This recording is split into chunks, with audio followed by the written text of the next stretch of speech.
izin tanya ini bisa perkenalkan diri, kemudian ceritakan terkait kegiatan hari ini. Kan udah tahu nama. Kita belum. Saya sebagai kuasa hukum dari Pak Paldi Valentino Puro. Jadi baru saja kita diterima di Propam untuk melaporkan perilaku Kapolresta Bali, Bapak Kombes Polisi Leonardo David Simatupang. Ya, puji Tuhan, alhamdulillah tadi sudah diterima dengan baik. Kita menunggu proses pemeriksaan oleh pihak Propam terkait perilaku Kapolresta Bali, yang mana dalam laporan itu bahwa Kapolresta melakukan tindakan-tindakan yang menurut saya tidak manusiawi.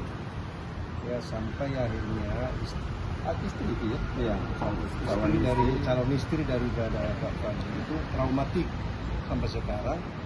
Itu berdasarkan hasil pemeriksaan dari dokter psikiater.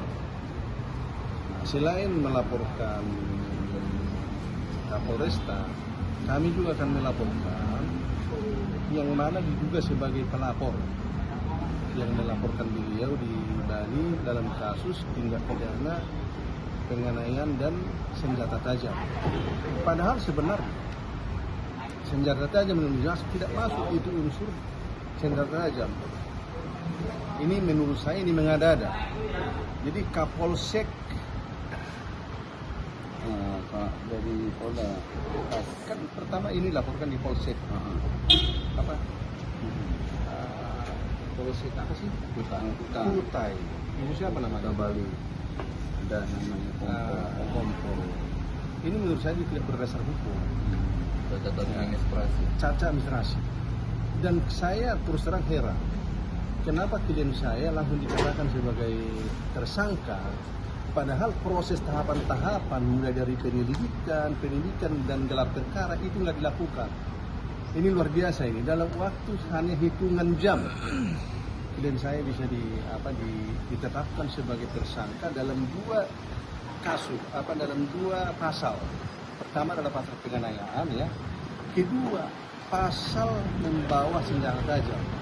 Di mana unsurnya? Kira-kira itu yang bisa saya sampaikan. Kalau terkait laporan tersebut, betul adanya itu dari pihak yang terkait.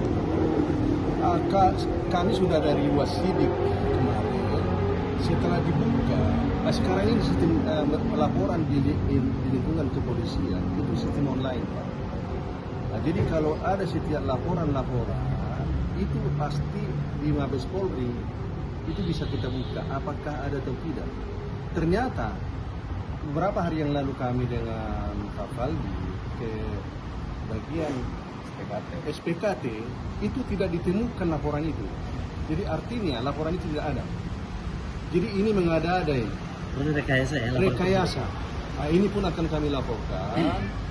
Dan kami sudah diperiksa di sana sampai berjam-jam. Ya. Padahal laporan itu adalah nihil. Itu menurut keterangan yang kami dapat di SPK Mabes Polri, Barreskrim Mabes Polri. Menurut Bapak, yang dugaan Bapak terkait adanya rekayasa laporan tersebut, itu kapan kejadiannya, Pak?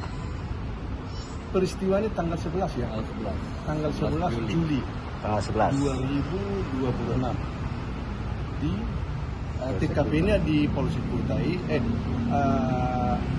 wilayah Polsek yang menangani Polsek Kutai, tapi peristiwa itu juga di Hotel Sun, apa itu? Sun Bali.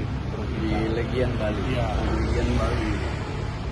Memang wilayah hukumnya Polsek Kutai. Jadi setelah laporan diterima Pak di Propam. Tadi sudah diterima sama dengan baik. Yang Buang, Pak Nio sama siapa tadi? Jadi kita menunggu proses pemeriksaan oleh Propam terhadap terlapor. Berapa lama? Ini Kapolresta Bali, Bapak Kombes Polisi Leonardo David Simatupang. Berapa lama proses dari ini sudah viral, jadi tadi disampaikan 1 kali 24 jam akan ada tindak lanjut. Dan 1 kali 24 jam. ingat kasus ini sudah viral di beberapa televisi ya, di Kompas TV, TV One, apalagi CNN. sama medsos-medsos. Intinya laporan di sana saya sendiri merasa di perilaku dari Kapolres ini tidak menyenangkan lah, dan bahkan psikis calon istri saya juga kena dan anak-anak juga begitu gitu kan ya, itu yang terjadi sih. Berarti yang dilaporkan hanya Kapolres dan ini ya, kalau pelaku yang kemarin sempat terjadi bentrokan fisik. Ini yang kita laporkan ke Propam adalah Kapolresta. Nanti menyusul juga Subdit 3 nya Pak Kompol Sunarta, Sudiarta. Ini pun kami akan ambil langkah-langkah hukum. Kita tunggu aja. Cukup. Itu mengingat, dan ini Pak, ini kan mengingat ini mereka satu institusi kan, satu bendera. Harapan Bapak nih untuk langkahnya Propam ini agar supaya prosesnya tetap merah putih, tidak karena semerta-merta ini orangnya mereka, maksudnya anggota mereka. Tapi saya kan tetap profesional. Tapi saya yakin Propam itu profesional. Selama ini pengalaman setiap ada laporan kita buat di Propam itu berjalan dengan cepat. Jadi mereka ini adalah polisi-polisi yang sudah profesional di dalam bidangnya masing-masing. Artinya mereka sendiri nggak pandang bulu sih tadi bicaranya. Cukup. Ya.